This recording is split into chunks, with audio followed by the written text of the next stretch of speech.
हाँ जी, good evening class 10। कैसे बच्चे सभी? तो बेटे इलेक्ट्रिसिटी चैप्टर हम कर रहे थे, साइड बाई आपका लाइट चैप्टर भी चल ही रहा है, आपको पता ही है। ठीक है, तो बेटे इनको कंप्लीट करो जल्दी जल्दी। ठीक है, अच्छे से जम के पढ़ाई करो। ठीक है, बार बार चीज़ों को रिवाइज करो। देखो टॉपिक्स थोड़े टफ है, नो डाउट, लेकिन बच्चे 9th से अब 10th में हो चुके हो आप लोग। ठीक है, बोर्ड एग्जाम देने इस बारी। ठीक है, तो उसके अकॉर्डिंग ही टॉपिक्स हैं, कंसेप्ट भी हैं। तो अब वो 9th वाला नहीं है कि सर 8-10 क्वेश्चन इंपॉर्टेंट टिक करवाए और कर चुके हैं, आंसर कर लिया आपने। ऐसा कुछ भी नहीं है, बाहर से पेपर बन के आना, आपको पता ही है सबको। तो बच्चे जो चीजें करवा रहे हैं उनको अच्छे से रट लो, उनको बार बार देखो, कॉन्सेप्ट्स को समझो अच्छे से। ठीक है, तो लास्ट क्लास में बच्चे हमने रेजिस्टेंस के बारे में जाना था, ओम्स लॉ हमने पढ़ा था। मैंने आपको बताया था कि सर ओम्स लॉ के अकॉर्डिंग करंट जो होता है वो पोटेंशियल डिफरेंस पर डिपेंड करता है। जितना ज्यादा पोटेंशियल डिफरेंस होगा उतना ही ज्यादा उस वायर में से क्या फ्लो करेगा, इलेक्ट्रिक करंट फ्लो करेगा। ठीक है, सब टर्म्स को अच्छे से लर्न कर लो। ठीक है, फिर मैंने आपको बताया था कि प्रोपोर्शनलिटी के साइन को इक्वल टू में चेंज करने के लिए हमने कांस्टेंट यूज किया था। कांस्टेंट क्या यूज किया था? Capital letter are. आर मतलब क्या था? रेजिस्टेंस। ठीक है, अब रेजिस्टेंस क्या होता था sir? Opposition of flow of electric current या opposition of flow of electric charge या फिर इलेक्ट्रॉन्स, यानी कि किसी भी मटेरियल की वो एबिलिटी, वो क्षमता किसी मटेरियल की जिसके कारण वो एबिलिटी या फिर टेंडेंसी ऑफ ए मेटल या conductor to oppose the flow of electric current, जिसके कारण वो इलेक्ट्रिक करंट को फ्लो होने से क्या करता है? रोकता है। तो जिस वायर का जितना ज्यादा रेजिस्टेंस होगा उस वायर में से करंट उतना ही क्या करेगा? कम फ्लो करेगा। ठीक है, ये बात हमने पढ़ चुके थे लास्ट क्लास में, मैंने नोट्स बना के भी दिए, तो उसको रिवाइज करके ही बैठना आगे। ठीक है, अब देखो बेटे रेजिस्टेंस ओम्स लॉ के अकॉर्डिंग तो रेजिस्टेंस क्या होता है? कांस्टेंट होता है। लेकिन मैंने ओम्स लॉ में एक बात लिखवाई थी कि at a constant temperature, pressure, stress, strain, है ना, इन ये कुछ कंडीशंस थी ओम्स लॉ की।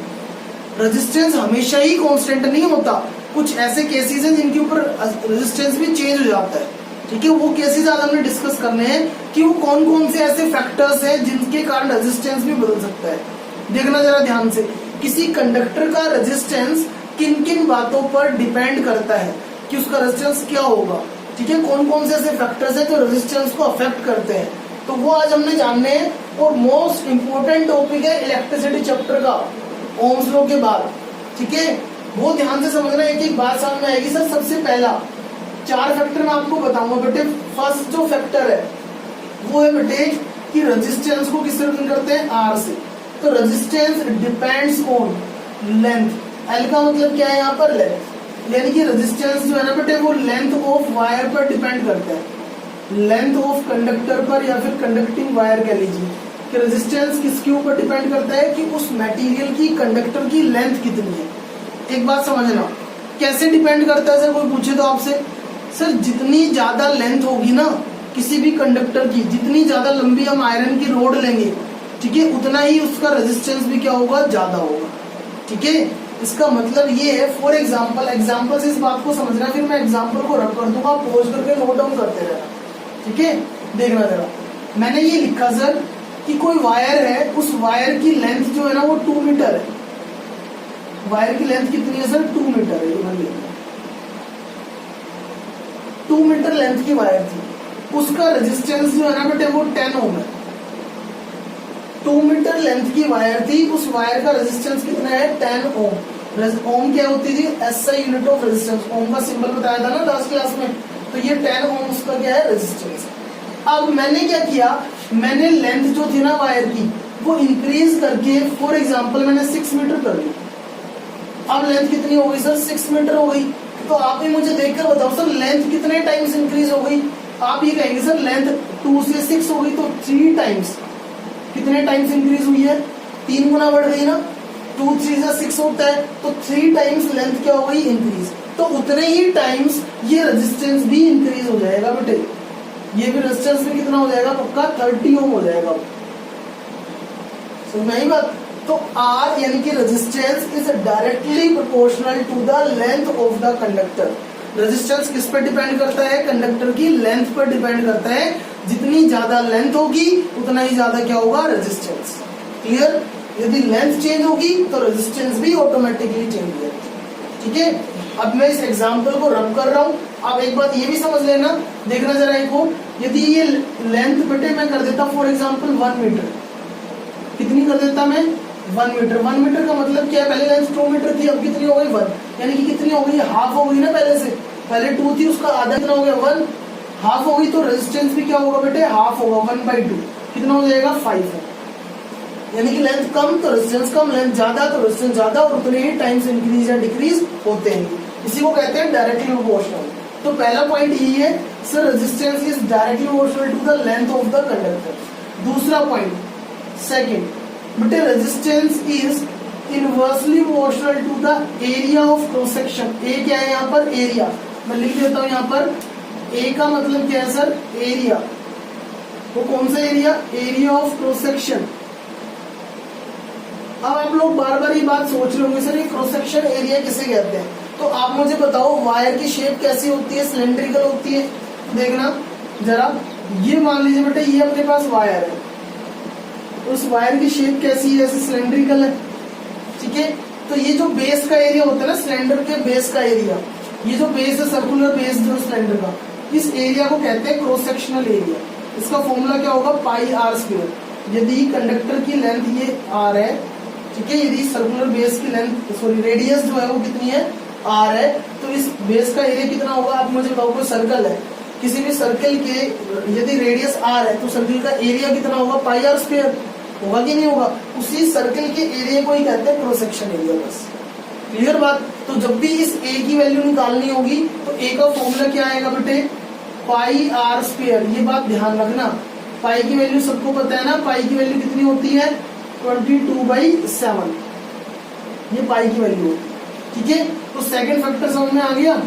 सेकंड फैक्टर क्या बताया मैंने कि R is inversely proportional to the area of cross section, यानी कि यदि वायर की लेंथ इंक्रीज होगी तो रेजिस्टेंस इंक्रीज होगा, लेकिन यदि वायर का एरिया, यदि वायर की थिकनेस, मोटाई जो है वायर की, थिकनेस जो है, एरिया जो है, वो यदि इंक्रीज होगा तो रेजिस्टेंस डिक्रीज होगा, तो रेजिस्टेंस क्या होगा, डिक्रीज होगा। क्लियर हो गई ये बात। तो ये बात ध्यान रखनी है। जैसे मैं एग्जांपल से समझ लो इसको भी। फॉर एग्जांपल यदि किसी वायर का cross sectional area for example 5 metre square है, कितना एरिया है 5 मीटर स्क्वायर, तो आप उसका रेजिस्टेंस जो था बेटे फॉर एग्जांपल वो 10 ओम था। कितना था 10 ओम। मैंने क्या किया, एरिया को बेटे मैंने इंक्रीज कर दिया, एरिया को मैंने 15 ओम ले लेते हैं आप, ठीक है। एरिया कितना था 5 मीटर स्क्वायर, तो रेजिस्टेंस कितना था 15 ओम। अब एरिया जो है ना बेटे, एरिया मैंने ले लिया 15 मीटर स्क्वायर, एरिया कितना ले लिया 15 मीटर स्क्वायर। आप मुझे बताओ कितने टाइम्स इंक्रीज हो गया एरिया, 3 गुना बढ़ गया सर, 3 टाइम्स इंक्रीज हो गया। तो आप मुझे बताइए एरिया इंक्रीज, एरिया यदि इंक्रीज हुआ तो रेजिस्टेंस तो क्या होना था, डिक्रीज, क्योंकि इनवर्सली प्रोपोर्शनल है। इनवर्सली का मतलब होता है एक क्वांटिटी यदि इंक्रीज होगी तो दूसरी क्या होगी, डिक्रीज। उस ऊपर डायरेक्टली था, नीचे इनवर्सली है, बट इस बात का ध्यान रखना। इस इनवर्सली में यदि एक एरिया इंक्रीज तो रेजिस्टेंस डिक्रीज, यदि एरिया डिक्रीज तो रेजिस्टेंस इंक्रीज, ठीक है। यदि एरिया कम होगा तो रेजिस्टेंस ज्यादा, यदि एरिया ज्यादा होगा तो रेजिस्टेंस कम, ठीक है। ये बात ध्यान रखना। तो यदि यहाँ पर अब मुझे बताओ देखकर, एरिया तो क्या हुआ सर, इंक्रीज हुआ है, कितने टाइम्स इंक्रीज हुआ 3 टाइम्स, तो ये जो रेजिस्टेंस था ये तो डिक्रीज होगा। तो इसका इनवर्स करो। आप मुझे बताओ इस 3 का इनवर्स क्या होता है, 3 का इनवर्स 3/1 है ना, ये इसका इनवर्स क्या हो जाएगा 1/3। तो 15 का 1/3 निकाल लो बस। 15 का 1/3 कितना होगा, 15/3, बोलो जल्दी से कितना आ जाएगा 5 ओम। तो अब रेजिस्टेंस कितना हो जाएगा 5 ओम, ठीक है। इसको रिपीट करके दोबारा देख लेना, समझ में आ जाएगा, ठीक है। एग्जाम्पल को पोज करके देख, नोट डाउन कर लेना, रब कर रहा हूँ बच्चे, हो गया sir pose.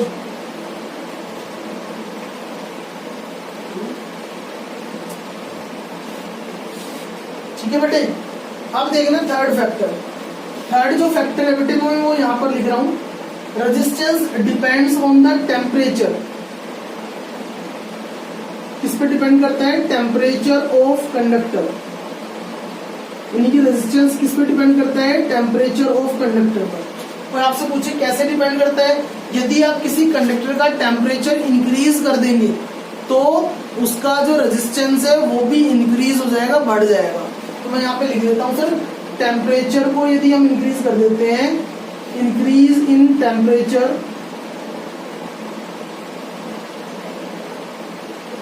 Of pure metals, जो प्योर मेटल है ना बेटे उनकी यदि टेम्परेचर को यदि हम इंक्रीज कर दें, ठीक है, increase in temperature of pure metal, then resistance of metal also increase. ठीक है, ये भी क्या हो जाएगा, इंक्रीज हो जाएगा।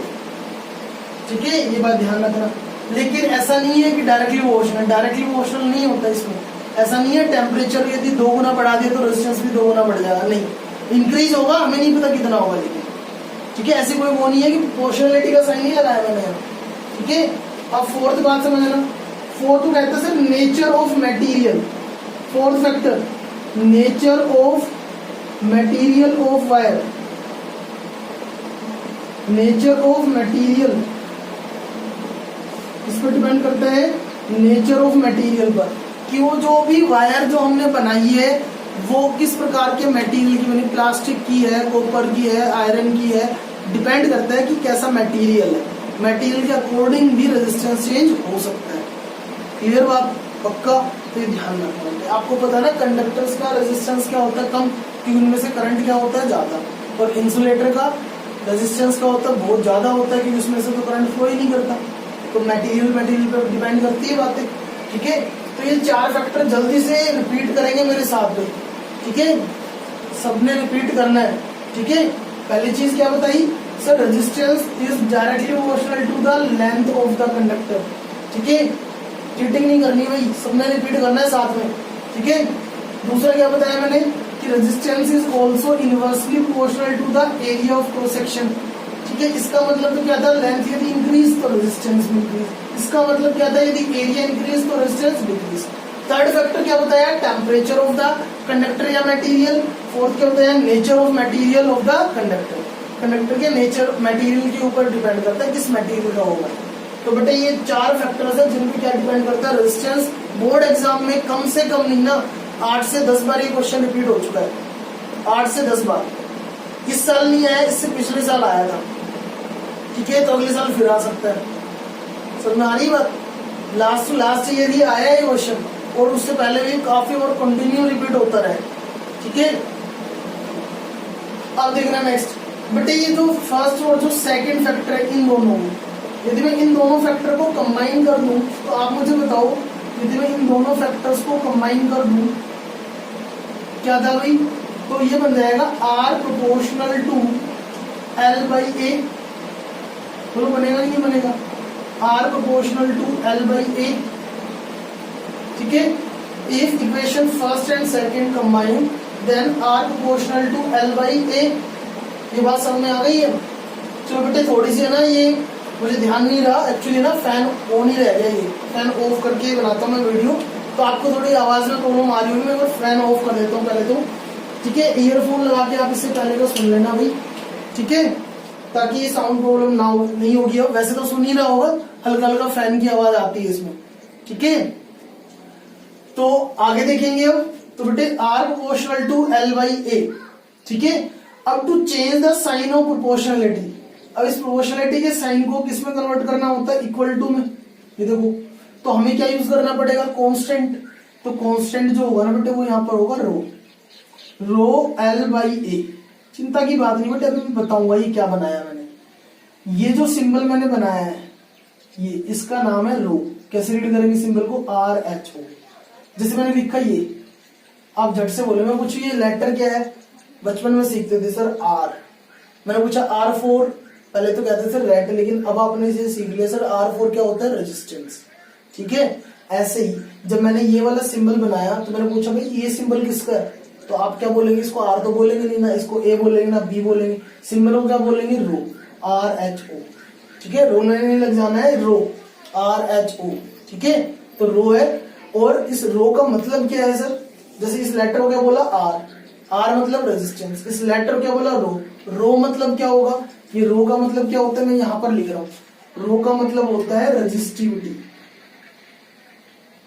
रो का मतलब क्या होता है, रेजिस्टिविटी। ये जल्दी से ना पॉज कर लेंगे और ये वाले फैक्टर्स इधर वाले उतार लेंगे, 3 और 4। मैं इनको रब कर रहा हूं बेटे, हो गया, ठीक है।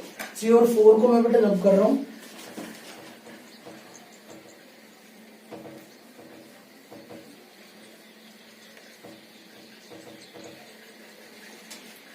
तो मुझे बताओ R इज इक्वल टू क्या बन गया, रो L बाई ए। अब मैं यहां से बताता हूं दोबारा, देखो तो R का मतलब हुआ सर, फॉर्मूला आया रो L बाई ए। आपसे कोई पूछे R क्या है यहाँ पर, तो आप बताएंगे सर हेयर R का मतलब होता है रेजिस्टेंस। कोई पूछे L क्या है, L का मतलब होता है सर लेंथ, वायर की लेंथ कितनी है। A का मतलब पूछे सर एरिया, मैं लिख भी चुका हूं ऊपर, कौन सा area, area of cross section. Formula क्या होता है इस एरिया का, पाई आर स्क्वायर, निकालने के लिए आएगा तो, ठीक है। और रो मतलब क्या है सर यहाँ पर, रेजिस्टिविटी। रो का मतलब क्या है यहाँ पर, रेजिस्टिविटी। और रेजिस्टिविटी का एक नाम और है क्या, रेजिस्टिविटी को हम कहते हैं स्पेसिफिक रेजिस्टेंस। दूसरा नाम क्या है इसका, स्पेसिफिक रेजिस्टेंस। अब बेटे आप लोगों ने ना एसआई यूनिट बतानी है, SI unit of resistivity. Resistivity की एसआई यूनिट बतानी है आप लोगों ने। एसआई यूनिट ऑफ रेजिस्टिविटी बतानी है। देखो बहुत बड़ा आसान है, बहुत इजी है। कैसे निकालते हैं आप मुझे बताओ, इस आर की एसआई यूनिट क्या होती है, रेजिस्टेंस की ओम होती है। ओम का सिंबल मैंने ये बनाया ओमेगा, ठीक है भाई। अच्छा इज इक्वल टू रो है, ये रो का मतलब रेजिस्टिविटी, इसकी तो मैंने निकालनी है। ये पी की शेप में होता है, हल्का सा यहाँ से नीचे से कवर्ड होता है बस, ठीक है। तो ये रो हो गया इनटू एल। एल मतलब क्या होता है, लेंथ। लेंथ की एसआई यूनिट, लेंथ को किसमें मेजर करते हैं, मीटर में, तो मीटर को किससे दिखाया, एम से, डिवाइड बाई नीचे क्या है सर, एरिया। एरिया का मतलब क्या होता है, मीटर स्क्वायर। एरिया का यूनिट मीटर स्क्वायर। तो 1 मीटर से 1 मीटर क्या हो जाएगा, कैंसिल। और ये वाला मीटर जो डिवाइड में था, इधर आके क्या हो जाएगा, मल्टीप्लाई। तो मुझे बताओ ये आ गया सर ओम, और साथ में क्या आ गया, मीटर। और ये किसकी एसआई यूनिट आ गई, रो की। SI unit of rho is ohm metre, और SI unit of resistance is ohm. SI unit of resistance is ohm and SI unit of resistivity is ohm metre. Resistivity का एक नाम और क्या बताया, specific resistance. देखो बच्चों ने क्या किया, पेपर में ये क्वेश्चन आया डिफाइन स्पेसिफिक रेजिस्टेंस, और सब बच्चों को लर्न था कि रेजिस्टेंस क्या होता है, वो सब रेजिस्टेंस लिख के आ गए, है ना। Opposition of flow of charge is known as resistance. लेकिन पूछा था स्पेसिफिक रेजिस्टेंस, ये पूछा था कि रेजिस्टिविटी किसे कहते हैं, इसी का ही दूसरा नाम स्पेसिफिक रेजिस्टेंस है। उन्होंने सोचा रेजिस्टेंस दिख रहा है, रेजिस्टेंस ही पूछा होगा। ऐसा नहीं है बेटे, इन बातों का ध्यान रखना है बोर्ड के पेपर में, ठीक है। तो बोलो ये हो जाएगा, फॉर्मूला लर्न हो गया है अच्छे से। अब रेजिस्टिविटी, अब रेजिस्टिविटी के बारे में बात करेंगे। एक बार मैं इसको रब कर रहा हूँ, आप लोग पॉज करके जल्दी से नोट डाउन करेंगे, पॉज करके जल्दी से नोट डाउन करेंगे बेटे, रब कर रहा हूं मैं, हो गया भाई।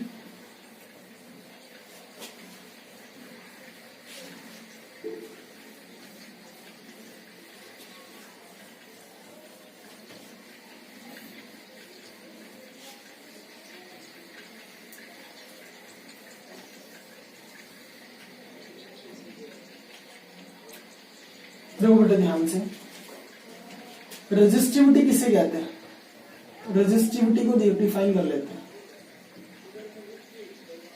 रेजिस्टिविटी का सिंबल क्या होता है, रो, ठीक है। कहते किसे हैं, ये बड़ा आसान है, कैसे निकालना है देखो। आर इज इक्वल टू क्या होता है, rho L by A.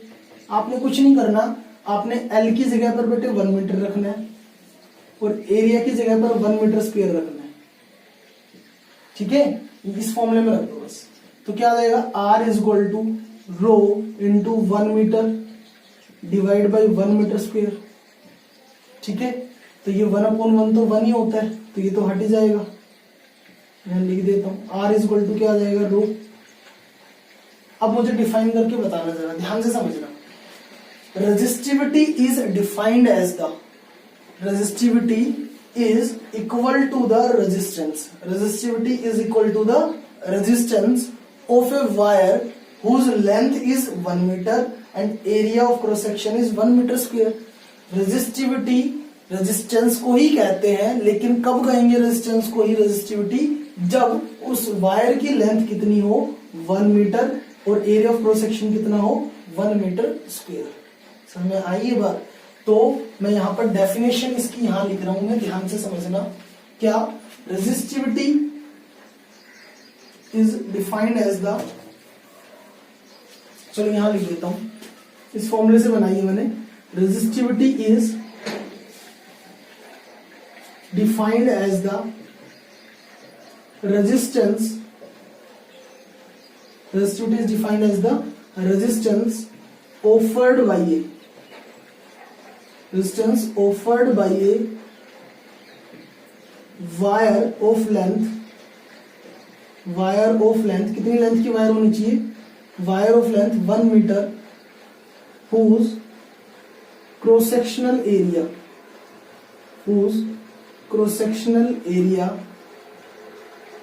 is 1 metre square. बोलो, उसी को ये डेफिनेशन बन जाएगी, बड़ी सिंपल है।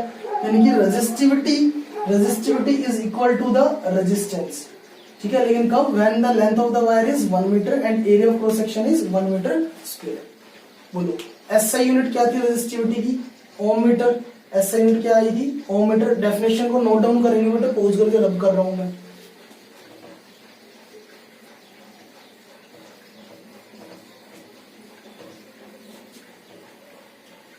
देखना जरा, इसकी एसआई यूनिट में यहां दोबारा लिख देता हूं। एसआई यूनिट क्या होगी बेटे? ओम मीटर, ठीक है। हो गया ये काम इतना।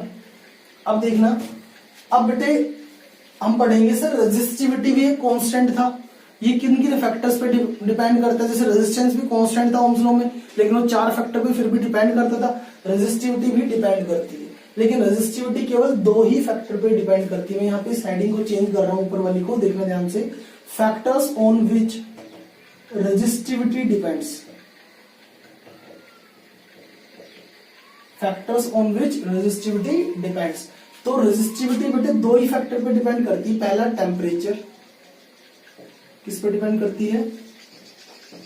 टेम्परेचर पर। और दूसरा किस पे डिपेंड करती है? नेचर ऑफ मटेरियल पर। बस, जो रेजिस्टेंस के हमने 3rd और 4th पढ़े थे ना, रेजिस्टेंस के हमने जो 3rd और 4th पढ़े थे फैक्टर, उन्हीं 2 फैक्टर पे डिपेंड करती है। बस क्लियर हो गई बात? उन्हीं 2 फैक्टर पे डिपेंड करती है। रेजिस्टिविटी ना लेंथ पर डिपेंड करती है ना एरिया पर डिपेंड करती है। ये बात स्पेशली ध्यान रखना, बोर्ड में इस साल क्वेश्चन आया था ये। क्या उसने ये बोला? Sir if the length of the wire is doubled, यदि वायर की लेंथ को डबल कर दिया, ठीक है, तो आप बताइए उसके रेजिस्टेंस और रेजिस्टिविटी पर क्या फर्क पड़ेगा? तो आपने क्या लिखना है? सर यदि वायर की लेंथ को डबल कर दिया तो रेजिस्टेंस भी डायरेक्टली प्रोपोर्शनल टू लेंथ, ठीक है। और रेजिस्टिविटी पर क्या फर्क पड़ेगा? क्या रेजिस्टिविटी भी डबल हो जाएगी? नहीं होगी। रेजिस्टिविटी डबल इसलिए नहीं होगी because resistivity does not depends upon length. समझ में आई बात? रेजिस्टेंस चेंज होगा यदि लेंथ को डबल कर देंगे, लेकिन रेजिस्टिविटी चेंज नहीं होगी, क्योंकि बेटे रेजिस्टिविटी तो लेंथ पर डिपेंड ही नहीं करती।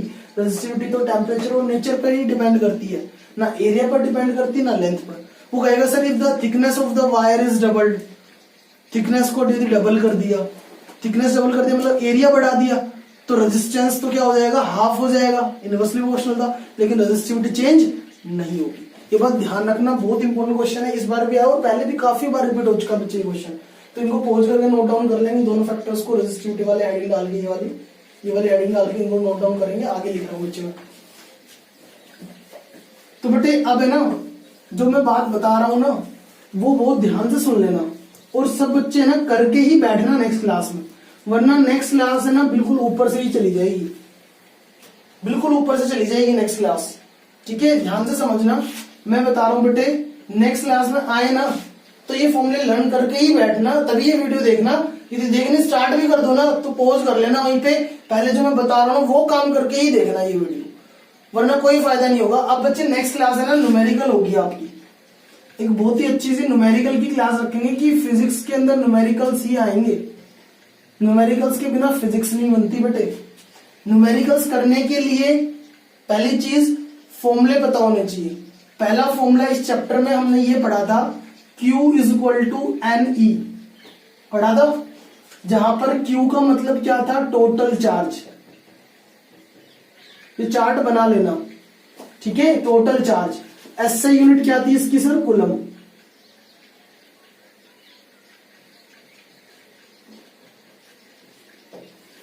ठीक है सर। दूसरी बात, E का मतलब क्या था, इलेक्ट्रॉनिक चार्ज। 1.6 इंटू 10 की पावर माइनस 19 कूलम, यानी कि चार्ज ऑन 1 इलेक्ट्रॉन, 10 की पावर माइनस 19, ठीक है, 19 कूलम। N का मतलब क्या था sir, number of electrons. N का मतलब क्या था, नंबर ऑफ इलेक्ट्रॉन्स। ये बच्चे फर्स्ट फॉर्मूला लर्न कर लेना, ठीक है, नेक्स्ट क्लास से पहले, ठीक है। दूसरा, सेकंड जो फॉर्मूला हमने पढ़ा sir, I is equal to Q by T, ये था सर सेकंड फॉर्मूला, ये था सर फर्स्ट फॉर्मूला, ठीक है। अब इसके अंदर क्या चीजें थी, I का मतलब क्या होता था सर, इलेक्ट्रिक करंट। I का मतलब क्या होता था, इलेक्ट्रिक करंट। SI यूनिट क्या होती थी इलेक्ट्रिक करंट की, ये SI यूनिट लिख रहा हूं मैं, एम्पियर। एम्पियर को किससे नोट करते थे, A से, ठीक है। Q क्या था यहां पे, फिर से वही टोटल चार्ज, ठीक है। और T का मतलब क्या था, टाइम। चार्ज की SI यूनिट में ऊपर बता चुका हूं, टाइम की SI यूनिट क्या होती है सर, सेकंड। SI यूनिट जरूर लर्न करना। थर्ड जो फॉर्मूला था बेटे, इन दोनों फॉर्मूले को जरा गौर से देख लो। थर्ड फॉर्मूला मैं इसी से ड्राइव कर रहा हूं, देखना जरा। यहां से यदि Q की वैल्यू निकालो तो I इंटू टी आएगी। यहां से यदि Q की वैल्यू निकालो इस फॉर्मूले से, तो Q is equal to I into T आएगी इस वाले फॉर्मूले से। ये Q की वैल्यू यहां पुट कर दो, फर्स्ट वाले में Q की वैल्यू फर्स्ट वाले में पुट कर दो, तो क्या आ जाएगा, I into T is equal to N into E. बोलो, यहां से Q की वैल्यू निकाली, I इंटू टी, और Q की वैल्यू वहां पुट कर दी मैंने, देख लेना ये ध्यान से। तो एक फॉर्मूला ये बन गया हमारे पास, ठीक है सर, थर्ड फॉर्मूला। एक और फॉर्मूला देखना, formula number fourth, V is equal to, यहां देख लो, V is equal to W by Q, where V is potential difference. V क्या था बेटे, पोटेंशियल डिफरेंस। SI यूनिट क्या थी सर इसकी, वोल्ट,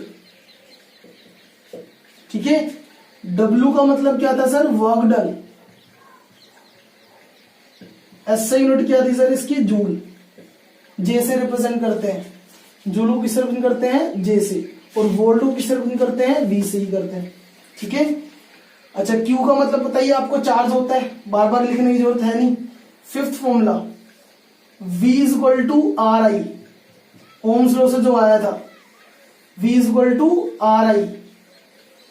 V का मतलब क्या है, पोटेंशियल डिफरेंस। R का मतलब क्या है यहां पर, R मतलब रेजिस्टेंस।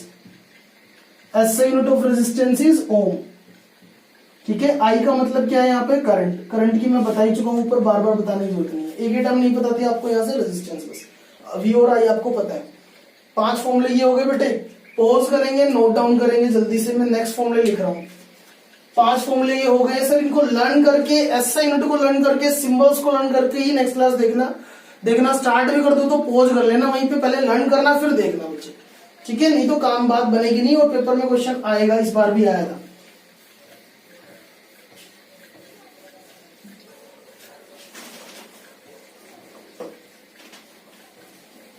तो 5 फॉर्मूले हम ये पढ़ चुके हैं। फॉर्मूला नंबर 6, फॉर्मूला नंबर 6 बेटे, 6 जो फॉर्मूला है बेटे, वो आपने क्या जानना है, जो अभी हमने जाना, क्या सर,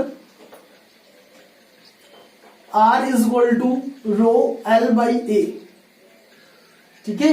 जहां पर R का मतलब क्या है, रेजिस्टेंस, रो का मतलब क्या है, रेजिस्टिविटी या फिर स्पेसिफिक रेजिस्टेंस। इसकी SI यूनिट क्या होती है रेजिस्टिविटी की, ओम मीटर। रेजिस्टेंस की SI यूनिट क्या होती है, ओम, OHM, ओम, ये सिंबल होता है, ठीक है भाई। और L मतलब क्या थी, लेंथ। अच्छा, लेंथ की SI यूनिट क्या होती है, मीटर। A मतलब क्या था, एरिया। एरिया का फॉर्मूला पाई आर स्क्वायर, और SI यूनिट क्या है इसकी, मीटर स्क्वायर, ठीक है। कुछ यूनिट्स कन्वर्जन याद रखना। यूनिट्स कन्वर्जन का मतलब, जैसे कि फॉर एग्जांपल मैं आपको बताता हूं बेटे, 1 मिली एम्पियर में 1 10⁻³ एम्पियर होते हैं। 1 मिली एम्पियर में, ये स्मॉल एम है, मिली एम्पियर, मिली एम्पियर लिख लेना, मैं बोल रहा हूँ वो 1 milli ampere is equal to 10⁻³ ampere. 1 micro ampere is equal to 10⁻6 ampere. ठीक है। अच्छा, 1 आवर में कितने सेकंड्स होते हैं? 3600 सेकंड्स। और 1 मिनट में कितने सेकंड्स होते हैं? 60 सेकंड्स। 1 मीटर में कितने सेंटीमीटर होते हैं? 100 सेंटीमीटर। और 1 सेंटीमीटर में कितने मीटर होंगे? 1/100 मीटर। ये सारी बातें के साथ नेक्स्ट क्लास में मिलेंगे बच्चे। इनको यूनिट्स के कन्वर्जन को, फॉर्मूले को, 6 फॉर्मूले जो करवाए हैं, इनको लर्न करके नेक्स्ट क्लास बहुत ही अच्छी होने वाली है। न्यूमेरिकल पार्ट उसमें मैं बच्चे सोल्व करवाऊंगा, आप लोगों के लिए बड़ा फायदा होगा। इसको करके ही नेक्स्ट क्लास में बैठना, ठीक है। नोटबुक पेन लेके बैठना और सोल्विंग करवाएंगे बोर्ड पर, ठीक है। मैं अच्छे से शीट तैयार कर ली है मैंने। चलो बेटे, ओके भाई, थैंक यू।